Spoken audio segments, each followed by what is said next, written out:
All right, folks, let's get started.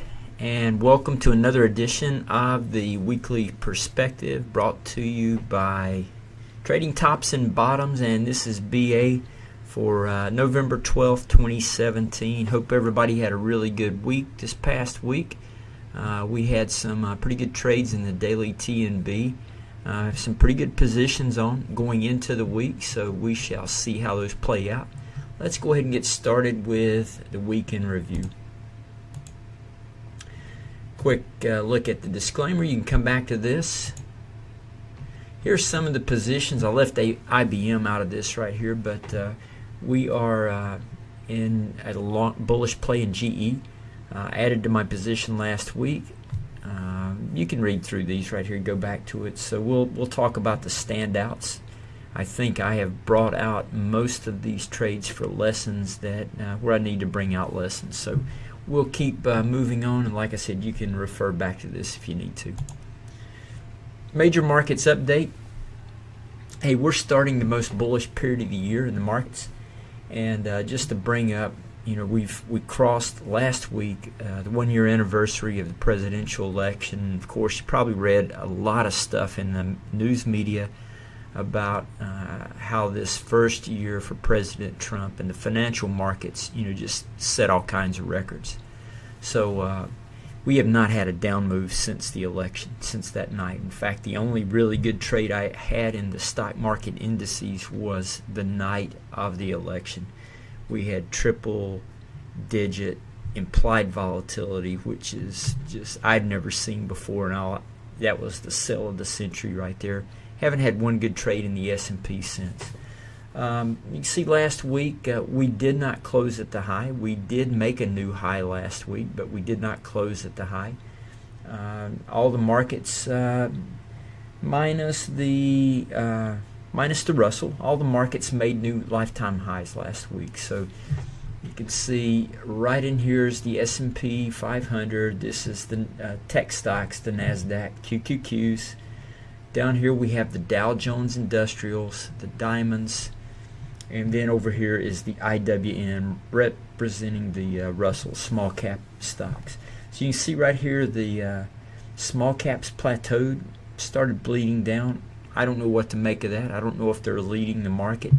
It's really a crapshoot in this market right now. There's nothing to gauge it off of. We need to see some back and forth action in the market before we can apply any type of tool or analysis to this thing. It's just guessing right now. So when this thing's going to roll, what it's going to do. So what I think is a crucial point to bring up is that most markets, especially stock market, doesn't crash from an all-time high.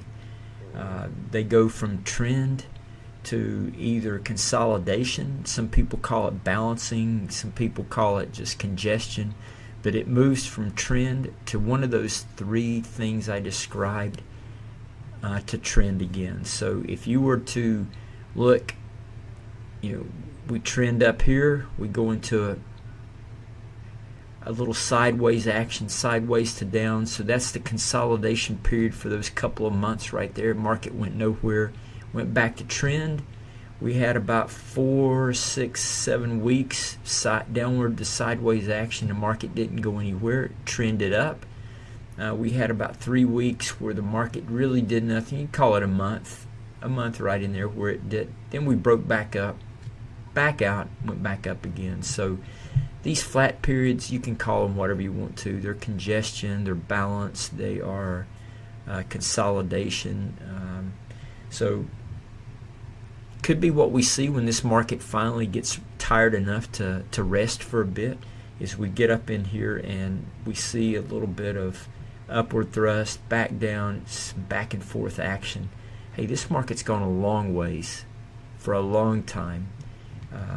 Who knows when it's going to get tired out? I mean, we really don't know. We still have some room to run in interest rates before things really start heating up. So that's one of the final straws in our apocalyptic scenario. We're not there yet, so we still have some room to run to the upside in the markets, I believe. All right, let's segue into interest rates. 10-year and 30-year rates spiked this past week while bond prices collapsed. As strong as bonds, 30-year bonds looked, they had gone up like 8 straight trading days into the collapse this week. I was going to wait until we got higher before I put out a trade alert on the Treasury bonds. So after we had gone about 4.5 higher, I started buying some more puts. I was going to buy puts all the way up to probably another 3.5, 4 points higher if we could get there, and then I was going to start selling futures. Well, we never got to that point. I was able to get about a dozen puts off this past week, just as we right before the collapse and into it. I don't know if it'll do any good or not. Not sure if we'll just continue collapsing into the rate hike or not. Only time will tell. Got a few puts on, but not the position I wanted to have. Wanted to get bonds a little bit higher so we could really sell into those things. So anyway, hey, just want to remind you, we've seen the lowest interest rates that we'll see in our life, your kids will see in their lives, and your kids' kids will see in their life.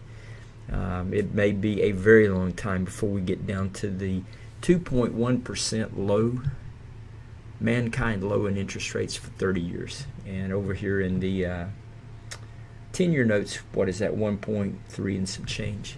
So anyway, bullish picture, we're up, we're consolidating. So we'll probably go back into trend. My guess is the trend is going to be up in bonds once this consolidation period's over. What I want to draw your attention to, though, is over here in J and K, the junk bonds. Hey, these things I used to always watch junk bonds relative to the S&P. Back when things were more normal, there were some very good relationships to watch and good tip-offs. So the Russell used to always be a good tip-off on the stock market. It would start trading either if it was strong or weak. You knew the S&P would eventually catch up. Well, junk bonds used to be the canary in the coal mine for me.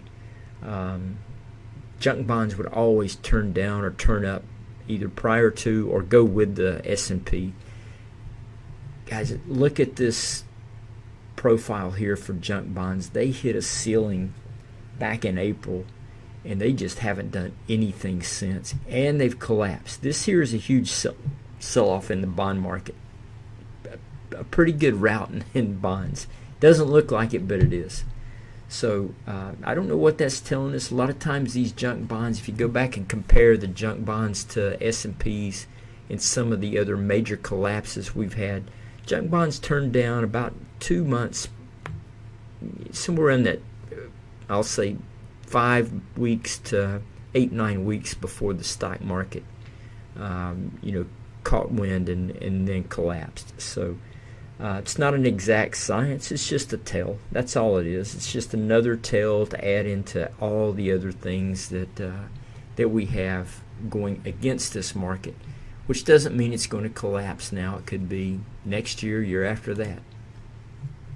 Hey, let's look at the commodities for a minute. Finally had a little pullback in the ag business model. Nothing out of the ordinary there.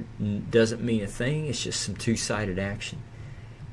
Cocoa is just really impressive. Looking at the weekly chart here, nice bottom in cocoa, steady up move, slight pullback, and then a rip higher. So that's a very good pattern right there. It's cleared all those hurdles right through there. Until it proves otherwise, cocoa's going higher. So I don't know what's happening in the cocoa markets, but that price action tells me that there are some buyers in the commodities. So commodities is more supply demand than stocks are. There's usually a fundamental reason for why some of these commodities to move the way they are. It's the surpluses, the scarcity, all of those supply demand factors. All right, let's look at cattle. Might have a really good cattle play coming up this week. So we see cattle had a huge reversal, and if you were to draw a line, I should have drawn a line on this and left it there, but if you draw a line back, you'll see that price right there has just been really tough for cattle to to get through. And that goes all the way back to early 2016. So just an incredible ping right there. Even this area right here, it really only had one up week over that line that I'm trying to just etch out for you there. This bar right here, every other close was down to get back underneath that line. Same here. So not sure, that could be all she wrote for the cattle market. Who knows? Don't know what's going on in the cattle market, but there were some sellers last week. All right, coffee. Coffee is starting to look really good. So this is what we've been looking for, this little bottom to try to form right here. You see all-time low, probe up, comes back down, tries to test it, doesn't make it back down, and now it's starting to turn back up.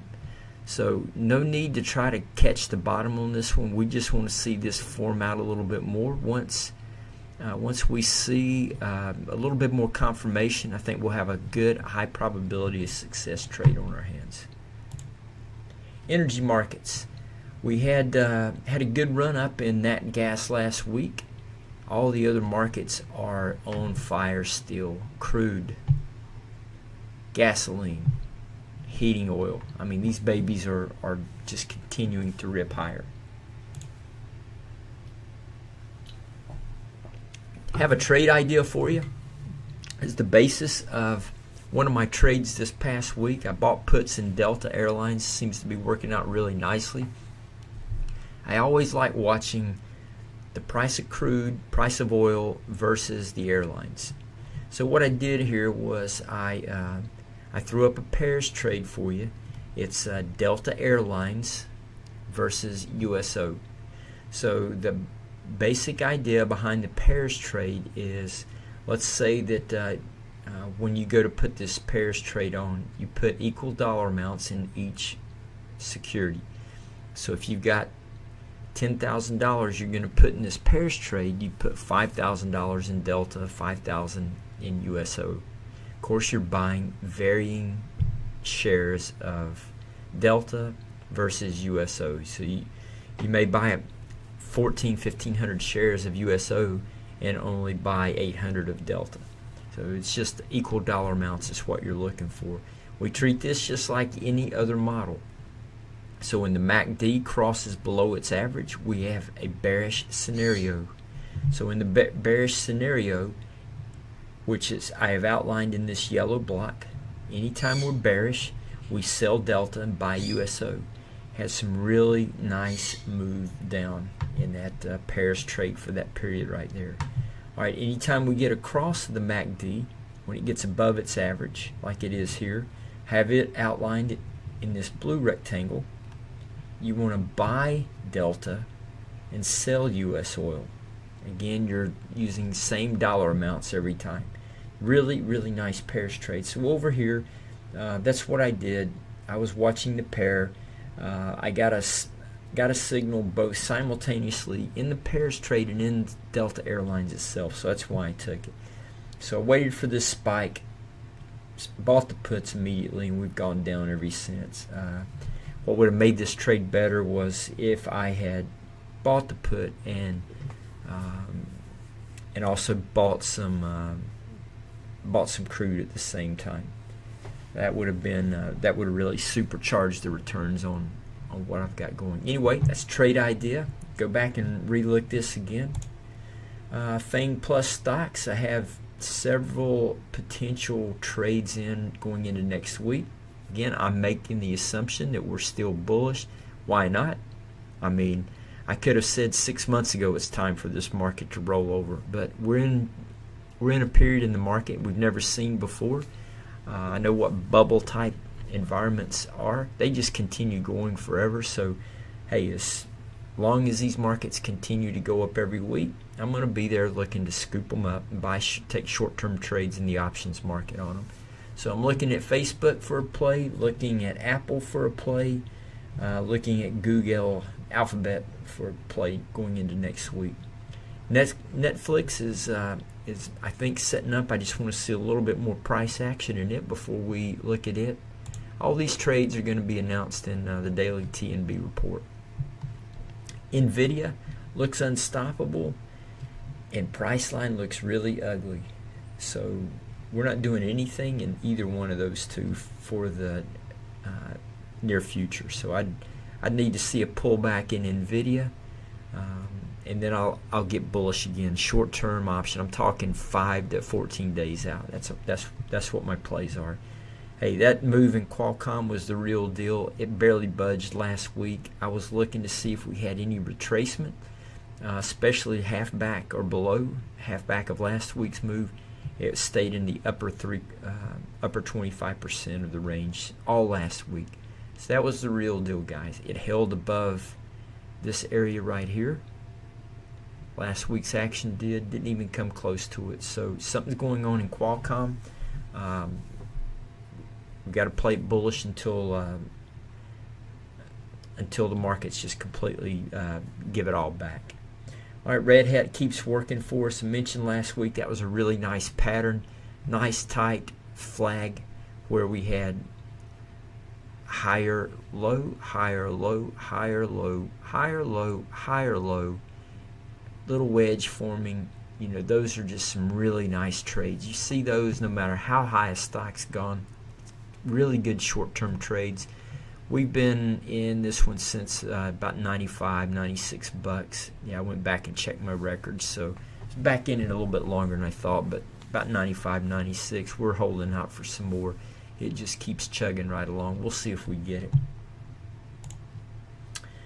Some retailers, everything was bullish last week. So Amazon, new high. Walmart, new high. Big move in CVS. I think there was some news that came out regarding Amazon or kind of waffling on the online pharmacy deal. So we'll see how that plays out. But anyway, that's, if you look across the bottom right there, that is a pretty good area where there's a base from. So CVS could be launching from there. Again, I'm looking for high probability trades. That's what I'm looking for. Macy's. I need to see a lot more action in the Macy's type stores before I start salivating. But anyway, these babies, a little bit more price action, and they could be setting us up for a nice bottom move. Biotech. Starting to see some movement here. I'll go down to this lower right quadrant. Omeris Corp had a huge move last week. It's more pharmaceutical than biotech. Same space, same type of news that moves these things. So I consider them the same. I've got an alert in on BIB. Take some action if we get a move up. So I'm watching several of the biotechs. This is just a handful of them. Celgene over here trying to resurrect itself. You know, I'll be more interested when I see Celgene come back down, test this low, and then the move after that. That's when I'll really get excited about taking a position in Celgene. Let me go back one slide just to make a mention. I didn't really cover it all that well in the weekly perspective because it's more saved for our subscribers in the daily TNB report. But you know, I started coming up with some scans for some pharmaceutical companies that have some upcoming catalyst in December, and the tendency for those things are to rally into those. That's the play. There's some big biotech players that do nothing but that all the time. We've got some pretty good names, I think, that we're watching in the daily TNB report. I anticipate being in 3 or 4 of those next week after Monday rolls around. So plan for those things are to get in, get out prior to the announcement, and we'll see how this first batch goes. Wheat stocks. Hey, when I mentioned last week that Constellation Brands was moving in, first mover in, you know, these guys, this is not a small company. I kind of failed to really foot stomp, you know, Constellation Brands is a Fortune 500 company. I think I read where they're like the #1 importer of beer around. They're #3 for suppliers. These guys are big, and for them to move in, and they already said that they're going to start brewing some ganja drinks. Hey, it's just a matter of time before the regulation and policymakers see the light here and relax the policies a bit. So we'll see. But take a look at some of these stocks, guys. This is the stock here that Constellation Brands bought 9% in. It's just steadily going up. See that nice tight flag there on the weekly pattern? That's what you want to see. Look right there. Hey, anytime you see that setup, guys, you got to really just buy into them. Here's another one. Aurora Cannabis had a huge move last week. I listed a couple others here that penny stocks that haven't moved yet, but are still showing some really good patterns. What I want to say is low, higher, low. Okay. Drift down, move up, higher, low. Drift down, higher, low. There's something going on in these things. Look at the low. Drifted down, didn't test it. Goes up, drifts down. Look at the pattern. Same pattern you see. The low holds above this last low right here. So I've got a whole list of these things, guys, probably about 15 of them that I'm watching. So if you're interested in seeing the whole watch list, just drop me an email. You find the emails at the end of the weekly perspective here, and I'll send you the whole list of weed stocks that I'm watching. VIX had a nice move up last week, even though we went to all-time highs. We're only about 15 points off of the highs in the S&Ps, but the VIX shot up at least probably about 12-13%. So again, I keep saying VIX is not broken. We're just in a very, very unique period in the markets. Dogs of the Dow, really going to be watching these going into the end. I've already made my play in GE. Now I'm just waiting to see if I see some life. If I see some life in GE, I'm going with it. I will add more to my position. But I've got a good position right now. I'm going to hold with that. I don't know what's happening in the telecom sector, but I mean, there's only 3 telecom companies, so you're talking about AT&T and Verizon, 2 big ones. So I'm going to keep my eye on Verizon. I think that's the next one where we see a big play in the market. So anyway, more to follow there. I have a position in IBM. I really don't like that chart, though. This last week, chart pattern let me down. So it was not finished with its red candles. We will see. I've got a position with plenty of duration, so I'm not really worried about it. No play in XOM or CVX, which I don't show up here. Forex markets, we've got 2 that I'm looking at for next week. Saving the alerts for the daily TNB report, but this one's really bracketed. This one I can go either way with. So a breakout at this alert, and I've left the other alert I have off intentionally, and we'll play this one to the downside. So again, just waiting for my alerts to trip here, and we will make plays in those. Some of last week's daily TNB trades, we had some pretty good ones last week. Made a couple of mistakes. This one being the first one. I had been stalking this one forever, it seemed like, to give me that price action I was looking for. I got it last week, but I don't know what happened. I went back and looked at I'd had this buying 1020 on here and my alert forever. But then when I went back, I had done something to the chart when I'd gone back reviewing and had taken my alert off. So I completely missed this. This is one I really wanted. I like this pattern.